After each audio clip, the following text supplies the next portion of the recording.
When the young man regains consciousness in the school bathroom, the first thing he sees is the face of his classmate, who immediately begins to stutter in a panic, swearing he was no pervert, that he had only walked in because he was standing there like a statue. Sean doesn't believe a single word. He grabs the boy by the shoulders and demands to know what a student had to do with a den of criminals. Those standing nearby began to whisper, convinced he had lost his mind. Ignoring everything, he asks for the date and time. The answer hits him like a punch to the chest. Someone had sent him back nearly a decade into the past. Sean was no ordinary student. In his previous life, he had been a special forces soldier, precise, relentless, and tireless in his mission to eliminate the worst criminals in existence. However, during an operation against a powerful and corrupt bastard, everything fell apart. His own partner betrayed him, putting a bullet in his back in exchange for money. And now, for some inexplicable reason, he was back sitting at a school desk. He looked in the mirror, unable to believe his own reflection. He slapped himself to test if it was a dream. When reality finally sunk in, a demonic smile took over his face. He silently swore that this time he would eliminate the criminals he had failed to take down before the regression. It was then that a group of girls walked down the hallway, and his eyes fixed on one of them, striking purple hair. An unmistakable presence. Sean stared shamelessly, with a trickle of blood running from his nose as he muttered something to himself. The girls shook their heads, calling him an idiot for slapping himself until he bled while talking nonsense, and hurried away. He clenched his fists. He remembered that day very well. That girl was destined to be murdered in cold blood, and saving her would be his first mission in this new life. He made his way to the exact location where the tragedy was about to happen. Around there, some girls were gossiping about a pervert spotted outside the gate. Sean knew that man was precisely the person he was looking for. He cleared his throat, knocked on the door, and walked in carrying a large water jug, using the same excuse as before, that the water had run out in the classroom building and he needed to borrow some. He filled the jug in silence, but inside he was seething. His eyes kept drifting toward the bathroom, where the purple-haired girl was still showering. He checked the time, and at exactly the right moment, a scream tore through the hallway. One of the girls was screaming that a pervert was spying on the girl's bathroom. Sean spun around sharply and spotted the filthy man bolting toward the exit. Memories flooded his mind like a torrent. On that day, April 12, 2015, a pervert had infiltrated the girl's bathroom. When the students saw him, the commotion made everyone flee, leaving her completely unprotected. And Sean had stayed there, paralyzed, curled up with his face between his knees, too cowardly to act, while the man forced his way in. That failure cost the girl everything. The trauma destroyed her from within, and she vanished completely. Rumors spoke of a school transfer, but no one ever saw her again. The world moved on and forgot. He did not. The episode burned itself into the depths of his soul like a demon, and it was that flame that pushed him away from his studies and toward the military,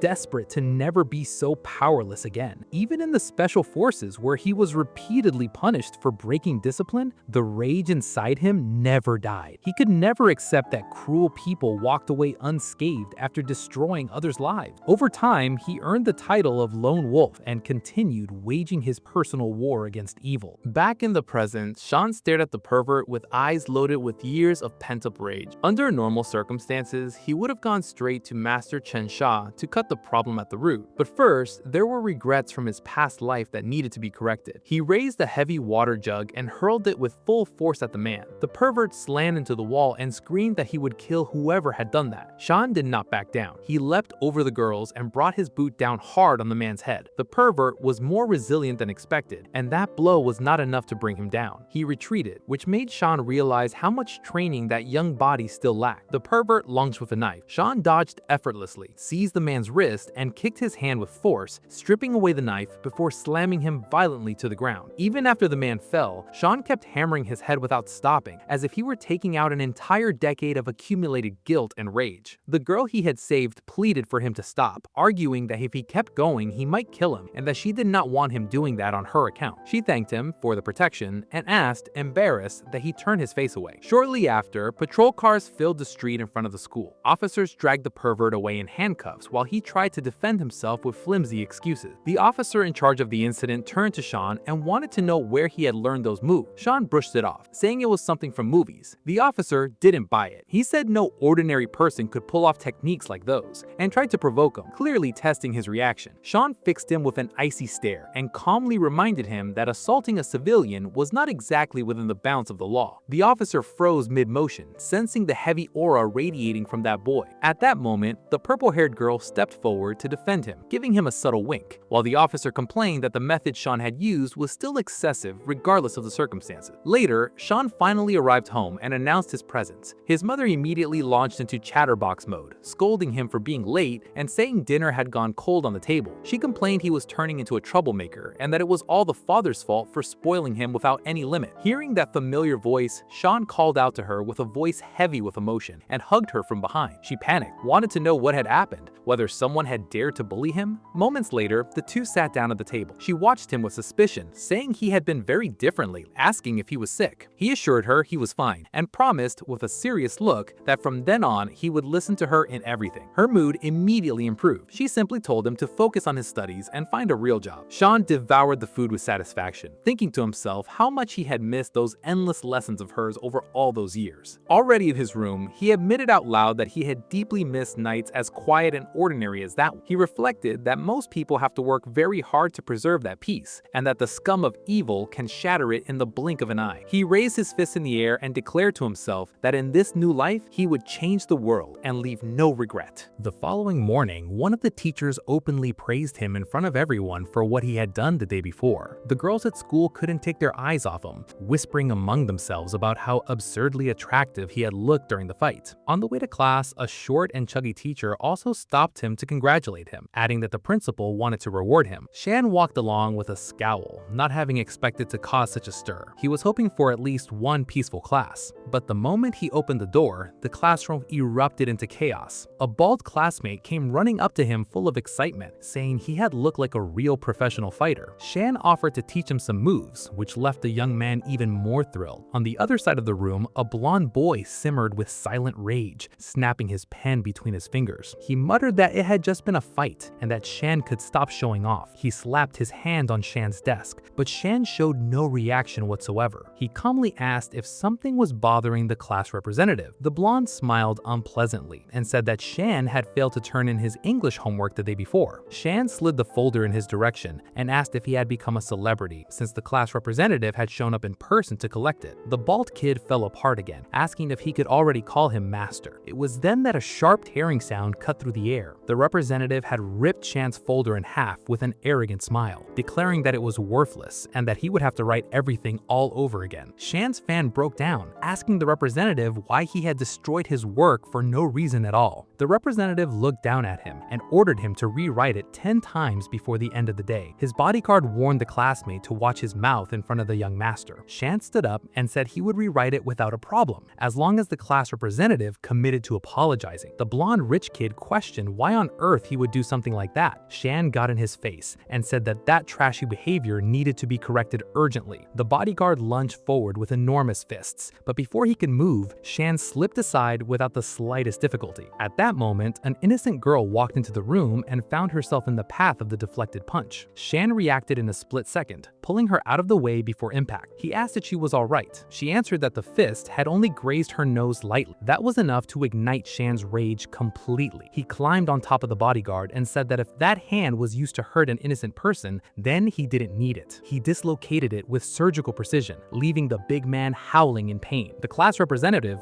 boiling with rage, grabbed the desk by its support. But before he could move, Shan leapt onto him and seized him firmly by the throat, beginning to squeeze before landing a well-deserved punch. It was then that a teacher intervened, asking if punching students had become a hobby for him. The girl who had been protected explained to the teacher, who was in fact the head of the disciplinary committee, that Shan had only been defending her. The class representative smiled broadly as the committee head took Shan to her office. Inside, a man asked whether he had lost his mind by picking a fight with the young master of the Yang family. When Shan wanted to know what was the problem, the man answered mournfully that Tian Lei's father was influential enough to make even the principal tread carefully. Although he acknowledged that young people got worked up easily, he advised Shan to swallow his pride, write a letter of apology, and adopt a more civilized attitude. Hearing that, Shan felt the bitter weight of having to bow before corruption and simply let it go. As he walked out of the principal's office, Shan came face to face with his classmates gathered outside. side, celebrating loudly over him having settled the score with that despicable individual. The girl from before approached and handed him a bottle of water as a gesture of gratitude, offering a kind smile to the young man who had won her admiration. Witnessing the scene, the class representative and his bodyguard fell into despair watching Sean reclaim his popularity with such a feat. The gorilla man furiously questioned the representative whether he planned to just stand there while that happened and volunteered to round up some classmates to beat up the enemy after school. The representative, however, told him to calm down, reprimanding him for having acted rashly and making it clear that resorting to violence was the attitude of a limited mind. He stated that the world revolved around money and that real power belonged to those who made the rules. With that, he called his uncle seeking legal guidance, asking what would be the most effective way to send someone to juvenile detention. Back in the classroom, Sean's new friend was attempting high kicks and asked if he was in the right position. Sean advised him not to force the movement too much, unless he wanted to hurt himself. It was at that moment that the purple-haired girl appeared at the entrance, asking if Sean was part of that class. Immediately, all the boys stood mouth opened at her beauty, unable to understand how she had caught his attention. His friend nudged Sean insistently, telling him to go meet her already, but the young man simply stood frozen in place. Outside, Lynn got straight to the point and asked without any hesitation whether he was free that evening. She handed her father's business card, saying the man wished to thank him in person. Upon spotting the family name on the card, Sean immediately remembered that Lynn's father had been a rising figure before a dramatic turn of events, only to later mysteriously disappear without any explanation. Taking the card calmly, he told her to let her father know that he had simply done what any real man was naturally obligated to do. As he walked away, he added that Commander Lin should not lose any sleep over matters so irrelevant. Back in the classroom, his friend bombarded him with questions, and Sean joked that Commander Lin had asked him for her daughter's hand in marriage. Before the commotion even died down, a student walked in announcing that the principal wanted to see their hero. The class representative kept that irritating smile on his face as he ordered Sean to report immediately. Shortly after, the principal was tearing into him without mercy, warning that if the idiot died, Sean would carry the label of murderer. Faced with the supposed medical reports pointing to skull fractures, Sean noted that the ink hadn't even dried yet. The principal slammed his hand on the desk, demanding to know if he was being accused of lying. Examining the pages carefully, Sean recalled that he had never touched the young man's head and concluded that it all had everything to do with the class representative. The principal insisted that he at least defend himself, but the reports seemed like concrete evidence. Placing his hands on the desk with a serious expression, Sean proposed that they go to the hospital together to confront the supposed patient in person. Moving closer to the principal, he warned him directly not to let himself get tangled up in that setup, adding that Tiani was not even half as untouchable as he imagined. The principal exploded, stuttering non-stop, astonished at the moment when that boy had transformed himself into a detective with such remarkable deductive ability. At that instant, the door burst open and two police officers walked in, declaring that Sean was guilty of assault and needed to be investigated. He was escorted out of the building with his hands in handcuffs, while the class representative watched everything with an air of satisfaction. The blonde mocked Sean, questioning whether he had really believed he could challenge him, and even gave a theatrical wave goodbye. Sean, however, responded coldly that this war was still far from over. Inside the interrogation room, the officer threw papers on the table and yelled that Han Chong had suffered 3 cracked ribs. Pointing to the medical records, he ordered Sean to sign the confession on the spot. Faced with refusal, the officer changed approach and tried to manipulate him psychologically, demanding a justification for the attack on his classmate. But Sean remained unmoved, simply asked that they pull up Chong's phone and check his transaction history. The officer exploded, reminding him that he was under formal investigation, but Sean responded calmly that he would not open his mouth without a lawyer present. Looking at the cameras, he pointed out that none of them were working and that the officers had entered the premises without a valid warrant. He went on to dismantle their entire operation, listing the protocols that had been ignored and classifying their interrogation technique as amateurish at best. best. As Sean spoke, one of the officers whispered nervously to his partner, unable to understand where the boy was getting all that knowledge from. Sean interrupted them, telling them to stop stalling and bring in their superior, someone who at least knew what they were doing. At the right moment, the chief walked in, and the others rose to greet him. With a sinister smile, the man told Sean that the rules were not so rigid and could easily be molded. He made it clear that Sean's real mistake had been getting involved with someone well-connected, and pushed a confession in his direction, suggesting he sign it right away. Playing the role of the good guy, he even promised to reduce the sentence by 3 years. Suddenly, Sean burst out laughing, openly calling him a bootlicker. He didn't stop there, pointing out that he was no real chief, just a deputy chief crawling his way up, which instantly wiped the fake smile from the man's face. Sean went further, predicting that the fat man would eventually come tumbling down sooner or later, and when that happened, all that fat would go spreading everywhere. The provocation hit its mark, and the deputy chief erupted in insults, grabbed Sean by the collar, and threatened to deal with him personally. It was then that one of the officers let slip the headquarters was calling. The color drained instantly from the deputy chief, while Sean leaned back with a smirk at the corner of his mouth. He asked mockingly whether the call was important. Watching him break into a cold sweat, he fired the final provocation, questioning the deputy chief intended to answer or not. Upon answering, the voice on the other end ordered him to release the boy immediately. The deputy chief tried to argue about procedures, but a man in military uniform walked in with a grim expression. He was a subordinate of Lin's father, Officer Chung, who openly declared his contempt for idiotic protocols and procedures. The deputy chief insisted that the intrusion was a violation of regulations, but the soldier, completely fed up, drew a 9mm pistol and pointed it at the corrupt man's head as a demonstration of his own protocol. The deputy chief finally gave in, and Sean walked out of the situation unharmed. Chung declared it was outrageous to have arrested someone connected to Colonel Lin without any formal charges, and the deputy chief offered pathetic apologies that sounded as weak as he himself was. Shan noticed that the reinforcement had arrived a little later than expected and recalled having handed a letter to his friend to be delivered to the colonel in case he did not return. He concluded that he would have been behind bars because of Tiani if it hadn't been for Plan B, and felt relieved to see that it had worked. Meanwhile, Chang handed over the release papers and told the deputy chief to fill them out without delay. As he signed, the deputy chief began to realize that the Yang family had gotten involved with the wrong people, since the Lin family held an enormous amount of power. A boy with direct connections to them was certainly also not someone to be underestimated. Later, already in the van, the driver teased, saying that drawing a weapon against a civilian was a serious violation. The impulsive man was indignant and argued that the gun was unloaded and that there was no violation at all if no one was going to report it. He then greeted Shan and expressed his gratitude for him having saved the colonel's daughter. Shan replied that the colonel had also done him a favor, so they were even. Even so, he admitted wanting to personally assess Shan's abilities. After hearing Lin's praise, he realized the man was squeezing his hand like a primitive being and understood he was being tested. Indeed, suddenly struck toward him with a chopping blow. Shan dodged quickly and struck back, but the officer also escaped the blow. In the end, he surprised the man with a knee strike inside the car and pinned him down. The driver then warns that there was a patrol ahead, and the two discreetly separated. Shortly after, took Shan directly to the superior's office and asked the aide to bring a painkiller as the high school kid had given him quite a beating. Meanwhile, Shan finally met Lin's father, who warmly welcomed the young man who had saved his daughter. The man invited him to sit down for tea and explained that Shan's favor went far beyond having gotten him out of a jam, as he owed him the very life of his only daughter. Shan responded coldly that any upstanding citizen would have done the same. The old man then reflected that no one else had the courage to subdue someone armed with a knife anymore. He then pulled out a top-secret file and said that the Yang family had gotten out of control and that they needed to be put in their place quickly. He assured Shan that he no longer needed to worry about Tiani, as the boy's father would not be publicly displaying his power again after they were done with him. Hearing that, Shan remembered that it was around this time that Tiani's father had actually been arrested. 6 million in dirty money had mysteriously vanished, only to be found later inside the family mansion during its demolition. That lit a spark in his mind, and he smiled as he asked the colonel how Deputy Chief Yang would react if his health were broken into by thieves. That very same night, when the alarm went off at 3 in the morning, Shan woke up and began to get dressed. Covered from head to toe in black clothing, he walked past his mother mother, who was sprawled asleep on the couch. She mumbled incoherent things in her sleep that sounded like spells out of some game, which grated the young man's nerves. Still half asleep, she murmured for him to get back from school safely, and he replied in a playful tone that he would be back soon. At the Yang family mansion, Shan found that the entire place was covered with cameras. Leaning against the wall, he concluded that it made perfect sense for someone so cowardly to be so paranoid. Identifying a blind spot, he checked the time before launching into his parkour sequence. In no time, he scaled the wall and landed in an area covered with tall grass. He pulled from memory that the news from his previous life had said that dirty money was hidden inside some decorative object, which made him question how large that object would need to be to hold that much cash. His eyes landed on the fountain and everything fell into place at once. As he approached, he found it strange that it was running so late at night. Sean froze when he noticed something submerged. At that moment, a drowsy guard was making his rounds, grumbling that only a madman would dare to break into that place. Suddenly, he went on alert and yelled for the intruder to show himself. He pointed his flashlight ahead and sighed of relief when he saw it was just a cat. With the coast clear, the guard shrugged and moved on. The instant he turned his back, Sean emerged from inside the fountain holding a bag, nearly sending the cat to the afterlife. He then understood why the police had never found it in his previous life, and felt as though fate itself was playing in his favor that night. As he crouched down to inspect the contents, he realized that the bags he had brought would not be enough to hold all that money. He looked to the side and spotted a conveniently positioned cart, which he used to transport the fortune. As he pushed it along, his mind wandered through the possibilities, concluding that investing it would be the smartest move. Out of nowhere, a car sped past and came to a sudden stop. Vianney stumbled out, completely drunk, hurling insult at Sean non-stop, calling him a worthless nobody for daring to cross him. He went to kick a trash can, but stopped mid-motion when he realized it was actually a cart. Vianney's bleary gaze landed on the cart stuffed with money, and he began to question whether he had drunk more than he could handle. It was then that Sean appeared from behind him and landed a precise blow to the back of the young man's head. With a smirk at the corner of his mouth, he cursed him out, saying he should take a look in the mirror before calling anyone trash, since driving drunk and without a license was something only a truly worthless person would do. Sean kicked that stinking pile of garbage and acknowledged that his mother's mumbling made more sense than it seemed. Father and son, neither of them was worth a penny. He then drew a knife, but instead of ending Vianney's story right there, he chose to leave him a little gift. Lifting the class representative's head with one hand, Sean took on the role of makeshift barber and delivered a precise cut to the young man. When he finished the job, he slowly stood up and muttered that it had been a more tedious task than he had expected.